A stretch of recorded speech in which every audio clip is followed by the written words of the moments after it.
Welcome back. We are pleased to be joined by forward Rachel Hill and midfielder Tess Boade. We'll go ahead and go straight to questions. If you have a question, just use the raise your hand feature and we'll get you called on.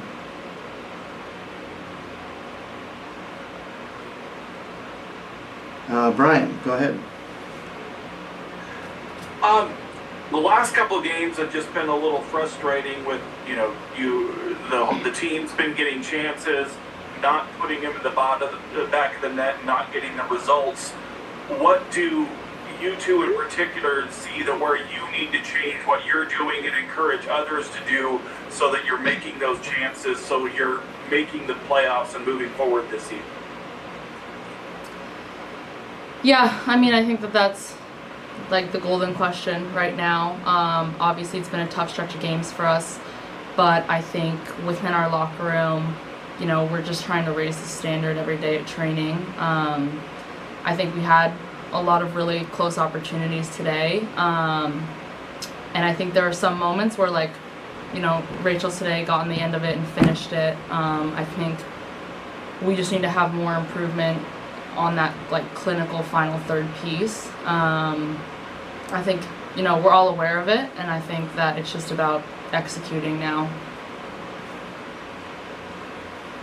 And to kind of follow that up, 8 games left, 7 points out of a playoff spot at this point. It doesn't get any easier on Saturday with Kansas City coming in. What have you learned since the Kansas City game in that it's been better football, but still not as consistent as you'd like to be the results? But instead of 3 or 4 goal results, it's 1 goal results.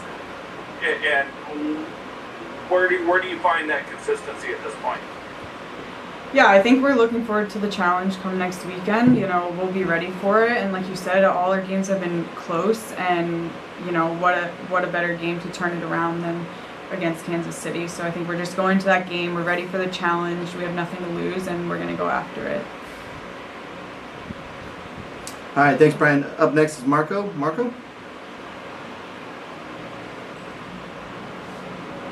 Hi, disappointing loss tonight.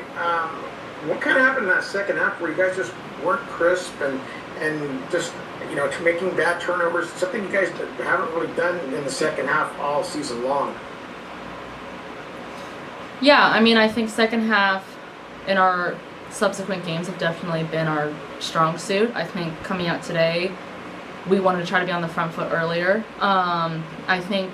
I think there were still some good sequences in the second half. I actually think we showed a lot more patience and longer held attacks. I also think, the crowd that got a lot louder second half. That's what we know happens here at Angel City. That's hard conditions to play in, and I think we need to be better. We need to not let that kind of thing influence us. And we're back at home next week, and so kind of knowing that that's also our 12th man, and so leaning into that. Against a team that, doesn't really have as much to play for. Kansas City's clinched. We have everything to play for, and I think we're just going to lean into that.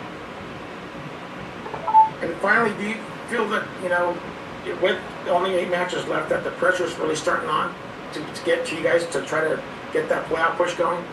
Thanks.